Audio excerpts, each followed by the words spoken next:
Hi folks, welcome to Public Affairs, and to this particular edition we are talking about issues relative to living in Marion, and we are talking to the mayor of Marion, Mr. Scott Schertzer. And by the way folks, my name is John Peterson, excuse me for my breach of etiquette there. Mr. Mayor, we're grateful to have you here, and as I mentioned, there's a lot of issues that I know that our listeners would love to have some information about. And what a marvelous opportunity to have you here so that we can ask those questions of you, and then we can all be informed at the same time. Well, thank you for having me on. Certainly appreciate coming on every month. This is day 2 of spring, and as I told my colleagues at work, I said, be thankful it's not day 2 of winter. So spring is right around the corner, folks. Speaking of spring right around the corner, and Easter is coming up, and I imagine that's some kind of a change in City Hall schedule. Yeah, exactly. We always talk about holiday hours whenever we have an opportunity on the show. So next week is Easter. Yes. So Good Friday is about a week away. Mm-hmm. So just to let the viewers know that City Hall is going to be closed on Good Friday. And the day before, which would be March the 29th, we're going to have early hours that day. So most of the departments in City Hall will be closing between 1:30 and 3:30.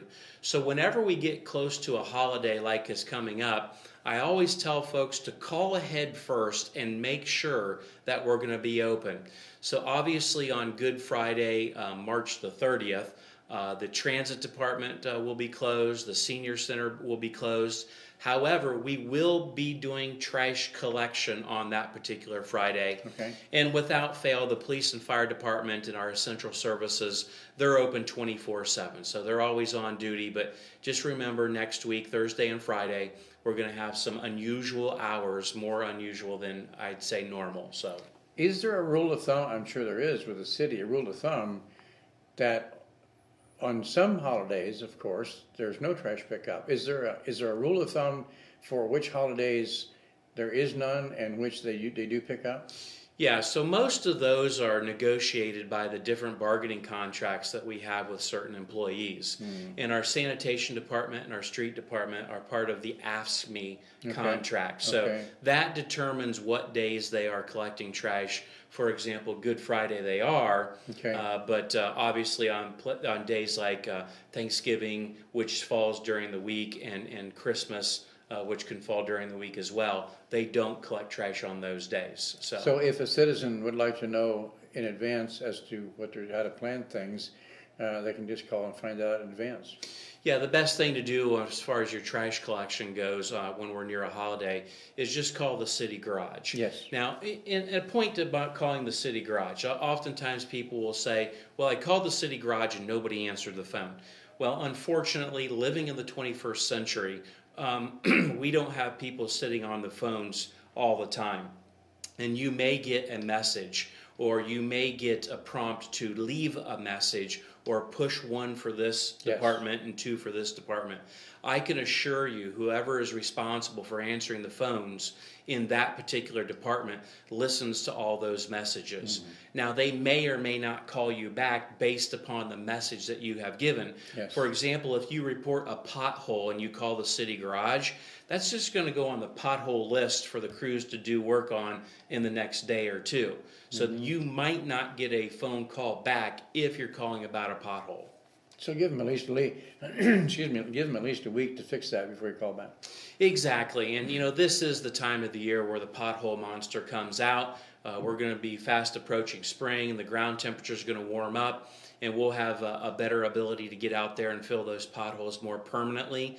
Obviously, the materials that we use now, they don't work very well when the ground is cold and the air temperature is cold, but when it warms up, it gives a chance for that asphalt patching material that we use to adhere a lot better to the surrounding material. We've talked about this before, so people think in the winter times that when you fill a pothole, well, you're done for the winter. Not necessarily, because even that cold mix that we use pops out of there when it rains or when it snows. Very, very good point. So we're talking about Easter and Easter hours and Good Friday and all that, and what that suggests, and we're already into spring, as you mentioned, second days of spring here. All of that brings to my mind, at some point in the foreseeable future, the Lincoln Park pool the water park's gonna open up, and I'm guessing that you've already plans to staff up for that. Well, right now, what we're primarily planning for is to sell pool memberships, and we're doing that right now. Actually, it's going to start April 2nd, the day after Easter this year. So from Monday, April the 2nd, through Friday, April the 13th, we're going to be selling pool memberships at a discounted rate. Oh. So you can pick up a family membership, which includes a family of 6, for $199 for a season pass. Wow. Now, if you want to add an additional person to that membership, it's going to be $25 extra per person that you add to that 6 for $199. So you can buy those pool memberships at 2 locations. The first location is the 3rd floor of City Hall. You can go to the safety director's office, and the clerk at this safety director's office will be happy to take your order and get your pool membership. We'll take check, cash, Visa, and MasterCard. And, excuse me. And the safety director's office hours are from 7:30 a.m. to 5 p.m. Monday through Thursday. And on Fridays, they're there from 7:30 a.m. to 1 p.m. So that's one place that you can go in City Hall. The other location is the Parks Department. Now, the director of our Parks Department has his office at the Marion Municipal Airport. So you can go out to the airport on 1530 Pole Lane Road, and their hours are 9 a.m. to 3 p.m. Monday through Friday, and you can also get the pool membership out there. So 2 different locations with varying hours. That's $199 for a family of 6. And if you have a family of 7, it's going to cost you an additional $25. Those are discounted rates compared to a regular pool membership not being sold during the week of Monday, April the 2nd through Friday, April the 13th. Very, very good. And we'll look more, as the time goes on, we'll look more at having another in-depth further discussion about that, because we obviously you can be hiring people, and that's a conversation for the future. But it's just, with all the snow and the winter and the blustery winds and the freezing temperatures and all that, it's just kind of refreshing to be thinking about, the pool is opening and all that kind of stuff, which brings up a subject, by the way, and that is, that also brings along with it yard waste. Yeah, there's no doubt about it. We are thinking about spring and spring activities that we normally begin this time of year in the city government. And one of them is yard waste collection. We get calls about yard waste collection year-round. To the best of my knowledge, we have never done curbside yard waste collection year-round. So we're starting the yard waste collection Monday, April the 16th. Oh. Now that'll run all the way through December 7th of this year. Okay. So we have expanded the months and days and weeks that we do yard waste collection, because it is such a popular program. But always keep in mind, your yard waste collection has a limit. That's 3 biodegradable bags and 3 bundles of sticks. Okay? We don't take grass clippings because we've never taken grass clippings. If you have more than 3 bundles of sticks and 3 bags, you as a citizen of Marion can take your yard waste out to Park Enterprise on Barks Road. And that's a location that has been accepting our yard waste for many years now, and we appreciate that and have a good working relationship with them. Also, I want to remind you that if you are planning to re-landscape your house this spring or summer, and you're pulling out all those old shrubberies, that is an excessive amount of yard waste. That's not the type of yard waste why this program was created.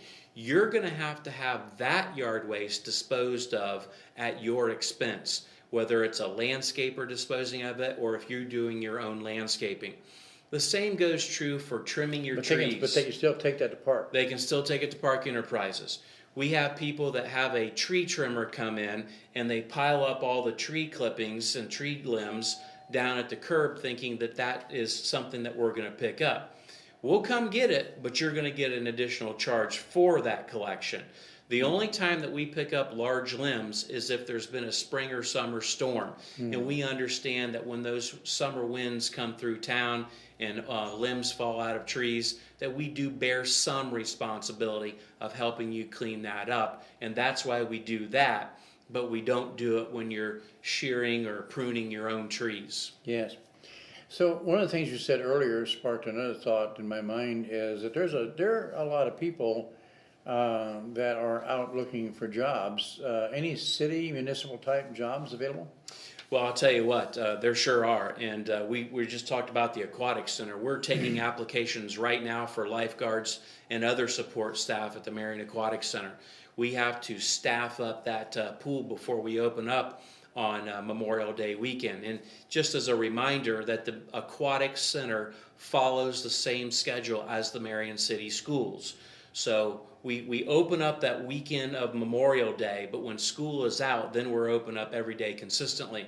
But when school starts in mid-August, we start to lose our workforce because most of our employees are that age from 16 to 21. And when they go back to school, they're our workforce. We lose them, so we stick in here to the city school work schedule or school schedule.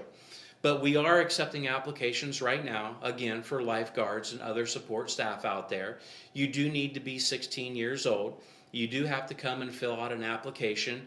I think you can do that online, but you can also get the application on the 3rd floor of City Hall, and it's in the same department as the safety director. We have an HR clerk that sits in that same office, and she'd be happy to get those applications to you to get them filled out.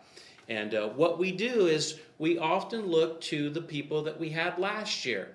So if they're filling out an application again for this season and they worked out well for us, they're going to get the first cracks at the job. Yeah. Now, that doesn't mean that everybody that worked last year is coming back or that they're going to be hired back. Yes. So if you haven't worked at the Aquatic Center before and you're looking for a good summer job, I would encourage you to do that. Lifeguards are going to make about $8.30 an hour. That is considered minimum wage. If you're a head lifeguard or the head concession stand person, you're going to make about $10 an hour. So again, that is a far better summer job that I had when I worked in the summer times. So, but to be a lifeguard, you do have to have your lifeguard certification. And I do believe the YMCA is going to do a lifeguard class the first week or so of April. So if you're watching this program and you are interested in that job, or your grandma or grandpa and you've got grandkids that might be interested in this job, I would suggest that you call the Marion YMCA and get signed up for those lifeguard classes, because you cannot be a lifeguard unless you have that license at the Marion Aquatic Center. So those are a couple seasonal jobs that we're accepting applications for right now as we speak. We are also accepting applications for part-time bus drivers. We're always looking for good part-time bus drivers. We prefer a commercial driver's license. Many of our buses require it. There are a few that don't, but because we don't know what bus a part-time bus driver is going to get on any given day, we're looking for commercial driver's license qualified part-time bus drivers. And this is for Marion Area Transit? This is for Marion Area Transit. That is correct. And again, we've mentioned before, we have one of the most fastest growing rural transit departments in the state of Ohio. So we're always looking for bus drivers. We're also looking for a utility billing clerk. This is a full-time position with full benefits and good pay. We're looking for somebody who has great customer service skills, because you're going to be working with the public a lot. This is the place that they pay their sanitation bill, their sewer bill, and their trash bill. So many times, you're going to be the first person our citizens see when they come in and pay their bill. You also do a lot of directing of traffic. People will come up to the window and say, where do I go to the engineer department? Yes. So we're accepting those applications right now as you're watching this show, and we're going to end that the day before Good Friday. So we're looking for good qualified people in those positions as well.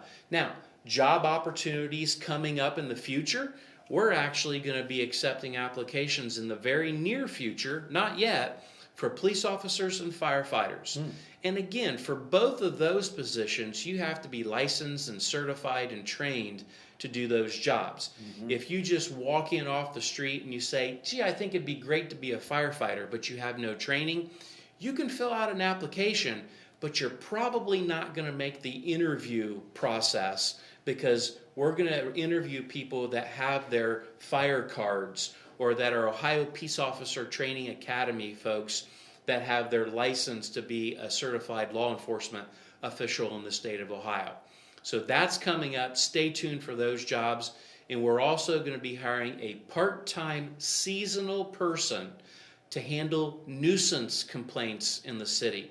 This would be a nuisance complaint for tall weeds and grass that grows in abandoned house yards, or tires in somebody's backyards. Trash piles. Trash piles. We're seeing an increase of mattresses being put out to the curbside for our sanitation department to pick up. That is something that we normally don't pick up. So we're evaluating how we're going to pick up all these mattresses. And that's part of what this part-time seasonal nuisance person will deal with in assisting the safety director, who's responsible for a lot of these items that I'm mentioning now. Wow. A significant number of opportunities there. Thank you very much for that. You touched on something that goes back to yard waste in a sense, and that is, now that the snow's all melted and there was a lot of trash, and now you can actually see it, and so winter trash removal. I could speak to that issue. Yeah, this has kind of come up a few times. I've had some of our citizens say, wow, now that the snow's gone, it's starting to warm up, spring's going to be here in full force, and we're going to get 40, 50, 60 degrees, 70 degree days, hopefully, very soon. We're starting to see the winter trash collecting in the ditches and along the roadside and in public areas. And so I've had a lot of people say to me, well, how do we get that picked up? We'll work with any youth group, Boy Scouts, Girl Scouts, church youth groups, or any organization that wants to work with us to clean up a certain area. Maybe they only want to do it in a park. We'll work with you. Maybe they only want to do it in a certain neighborhood and pick 3 or 4 streets to help clean up that kind of winter trash that we're talking about. And what we'll do is, first of all, we want to be aware that you're out there and doing a project like that on behalf of a neighborhood or the city of Marion. And we also will work with you to dispose of the trash that these groups collect. Many times, depending upon the size of the group that's doing a project like this, we'll just make sure that our trash bins down at the city garage are available to your group to transport that trash down there and throw it away. Now we have for free. We have some groups that do a complete neighborhood cleanup. And what we'll do there is we'll bring out dumpsters and we'll set them in place in a city park or along the side of the street in a parking location. And you can do a neighborhood cleanup in that regard, and then we'll pick up the dumpster later on that day on Saturday. The problem there is those dumpsters have to be manned by a volunteer the entire time that the cleanup is going on. And the reason for that is that unfortunately, we'll have people come along and they'll throw old tires in there, or batteries, or old TVs. Right. Those are special pickups that will be accepted at the transfer station, but not curbside pickup. Yes. So that's an additional cost for an individual who wants to dispose of that kind of trash.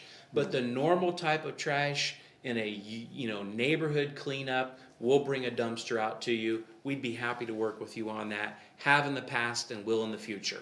Very good. When you and I talked basically a month ago, you touched on the county land bank, and we didn't have enough time to get into it with a full discussion about that. Perhaps we can pick up kind of like where we left off and inform our viewers as to what the county land bank is and how it functions and all of that. So the county land bank has been in operation for almost 2 years now, and we were a little slow getting our legs underneath of us, but we're up and running full force right now. We're tearing down houses that have come through the county land bank program. And the county land bank is significantly different than the city's land bank. The city had a land bank for about 6 years now, but the state legislature changed the laws and they gave full and more authority to the county land bank. So the county commissioners created a land bank, and per Ohio Revised Code, on that 5-member board sits 2 county commissioners, the county treasurer, a township trustee from the largest township, and the mayor from the largest city, which in this case is myself. And so we make up the board. The board can also add 2 additional people with the consent of the 2 county commissioners. They have not done so yet, but it has been under discussion in the county land bank. So if there is an abandoned or blighted home, it's reported to the county land bank. We have an employee that goes out and does an evaluation on it. We have somebody that does a title search on that property, because we will not touch a home that somebody lives in. Yeah. We also will not touch a home that is up on its property taxes. Yeah. So that's 2 criteria right there. It's got to be abandoned and blighted, behind on taxes, okay? And so under those circumstances, then we do what we call a spec and bid to have it demolished. If it costs more to fix it up than it does to demolish it, we're going to go towards demolishing it first.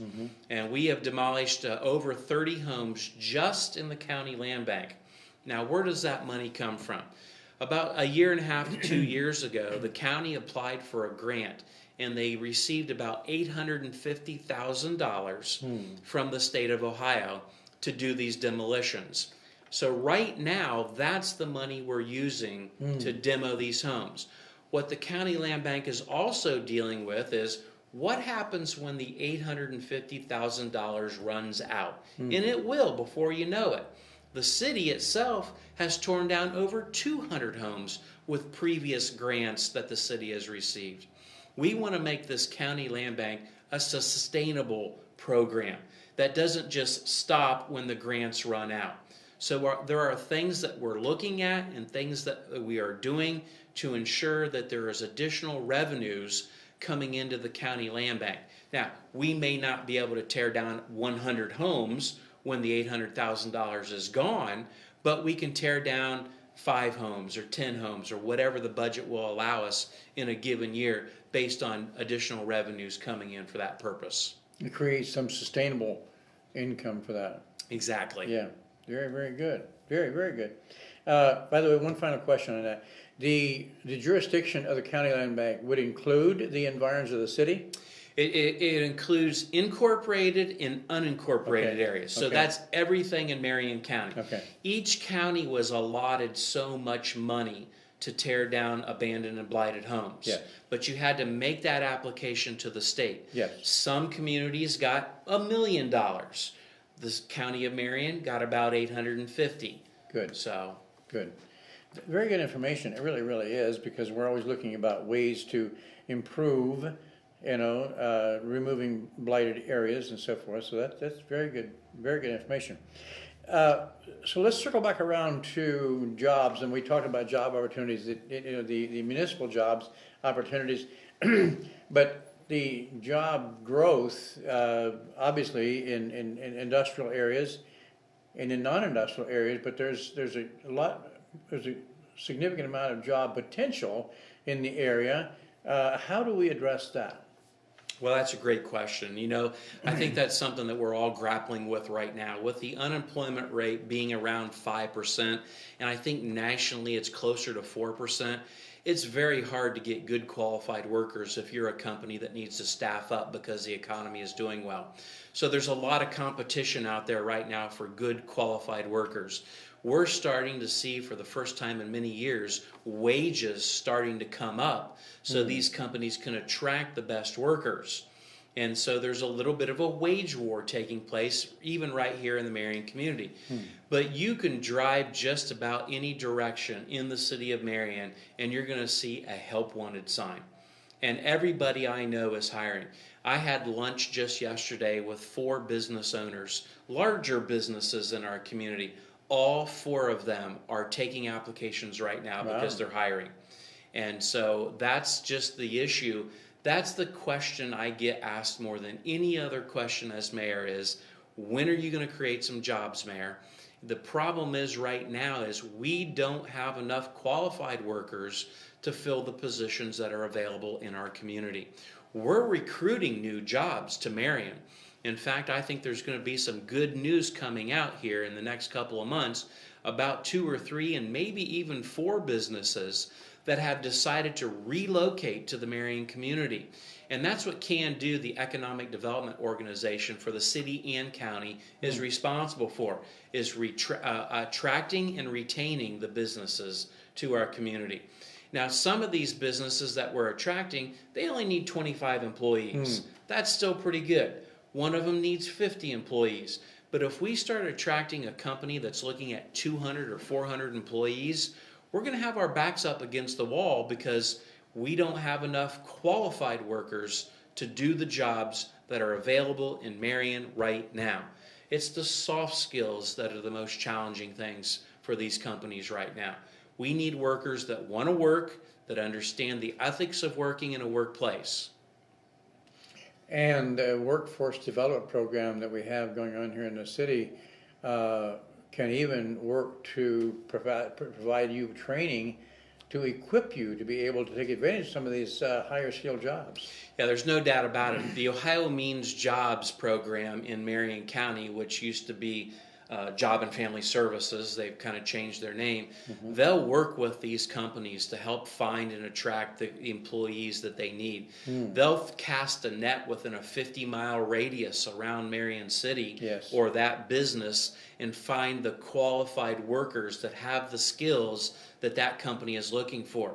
We have Tri-Rivers and Marion Technical College that'll even work with these companies to put a curriculum together to educate the employees on specific skills that they might be looking for. That recently happened a year and a half ago with Union Tank, who needed 200 welders. Where's the first place they went? To Tri-Rivers. Why? They have a welding program out there. So they helped these welders get the basic skills they needed for Union Tank, and then Union Tank gave you additional training at their facility to be the kind of welder that they need out there to work on those tanker cars. So we're talking about people without a college education that would like to have a career. This is an entry point. Well, there's no doubt about it. There are a lot of entry-level jobs out there, but there are also jobs available in this community that a family of 4 can support themselves on. Those Union Tank welding jobs were starting out at $22 an hour. Yeah. So thank you very much. We're coming to the end of our time here, and again, it's been hard to get through some of this stuff, meaning there's a lot of stuff to talk about. But thank you very much for coming. We look forward to picking this up again next month. And folks, we appreciate bringing these programs to you to inform the public. And so thank you for joining in with us here and participating by listening. Again, I am your host. My name is John Peterson. Thank you.